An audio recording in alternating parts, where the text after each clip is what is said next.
Au total, une vingtaine de personnes ont été interpellées ce lundi sur Nice, Rennes et dans 3 cités marseillaises. Certaines d'entre elles sont entendues ici, à l'évêché, à l'hôtel de police de Marseille. Le tireur présumé et son complice feraient partie des arrestations. Parmi ces interpellations figure également la fille d'Hélène Pastor, Sylvia, et son mari, le gendre de l'héritière. Les enquêteurs souhaitent leur poser des questions et ces enquêteurs s'intéressent plus particulièrement au gendre de l'héritière car ils sont plus sur la piste du règlement de compte familial d'ordre financier car Hélène Pastor était effectivement à la tête d'un important patrimoine à Monaco, un patrimoine estimé à 19 milliards d'euros.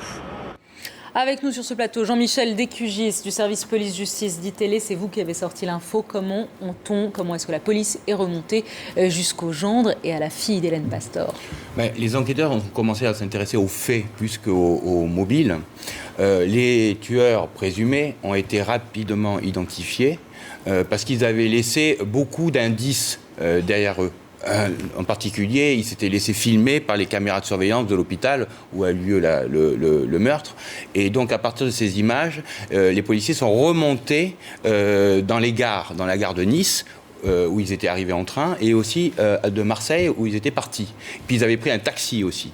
Donc, ils ont été rapidement identifiés, surveillés ensuite de très près, écoutés, filés, et c'est ainsi qu'ils sont remontés jusqu'au gendre d'Hélène Pastor, donc qui est le mari de Sylvia, la fille d'Hélène Pastor. Quel peut être le mobile ? Alors le mobile, au départ, les enquêteurs étaient sur 3 mobiles, 3 hypothèses de travail. La première, c'était le racket qui aurait mal tourné. Ensuite, un différend familial, une piste privée. Et donc, c'est cette piste privée, cette piste familiale qui semblerait être aujourd'hui la vraie piste. En fait, Hélène Pastor, il faut savoir qu'elle a toujours été, elle tenait d'une main de fer le patrimoine de la famille. Elle était fidèle à la maxime de la dynastie qui était de construire sans jamais vendre. Et plusieurs témoins disent que ce gendre, qui est lui-même homme d'affaires et consul de Pologne à Monaco, aurait eu beaucoup de frustration à ne pas pouvoir utiliser une partie de cet argent. Il faut savoir qu'Hélène Pastor laisse beaucoup d'argent, un patrimoine évalué à plusieurs dizaines de milliards d'euros.